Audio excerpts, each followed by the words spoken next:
ሶደቀተል ፊጥር ዋጅብ ነው ወይስ ሱና ነው ብንተው የማይጎዳ የሆነ እንዴት ነው የሚል ነው። በዚህ ጉዳይ ላይ ዘካተል ፊጥር መስጠቱ ዋጅብ ነው ግዳጅ ነው ፈርድ ነው። ነብዩ አለይሂ ሰላቱ ወሰለም በሐዲሳቸው እንደነገሩ ማለት ነው። ደለት ሐዲስ ኢብኑ ዑመር ወሐዲስ ኢብኑ አባስ የኢብኑ አባስ ፈረደ ረሱላህ ሰለላሁ ዐለይሂ ወሰለም ብሎ የተናገረው ኢብኑ አባስ እንዲሁም አብዱላህ ኢብኑ ዑመር ፈረደ ረሱላህ ዘካተል ፊጥር ብሎ ስለ ነብዩ አለይሂ ሰላቱ ወሰለም መደንገግ የነገራን እነዚህ ይጠቁሙናል ዋጅብነቷን ማለት ነው። ስለዚህ ፈረደ ብለው ስለተናገሩ ዋጅብነቱን ነው የምንይዘው።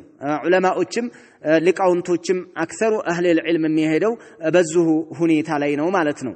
አጅማዓ ኩሉ መን نحفظ عنه من اهل العلم على أن صدقة الفطر فرض بلو ابن المنذر يتناقروا الله إسحاقمه هو كالإجماع من أهل العلم بلو يتناقر بهذا بواجب النتو معناته لمن فرض رسول الله بلو نبي عليه الصلاة والسلام اندي ينققونه يقلسوا فرض بلو يتناقروا سلزي واجبنا ليلوش عندي يتوسنوا خلافوش بينور معناته سنة مؤكدانات بلو سنة مؤكدة يهون سنانات بلو يتناقروا بينورم نقر فرض رسول الله صلى الله عليه وسلم بلو نزت على لق صحابيوش بزي قلسوتال سلزي واجبنتون يمياسينو مالتنو يهنو راجح جمهوروች የሄዱትም በዚህ ነው هذا هو الراجح والله اعلم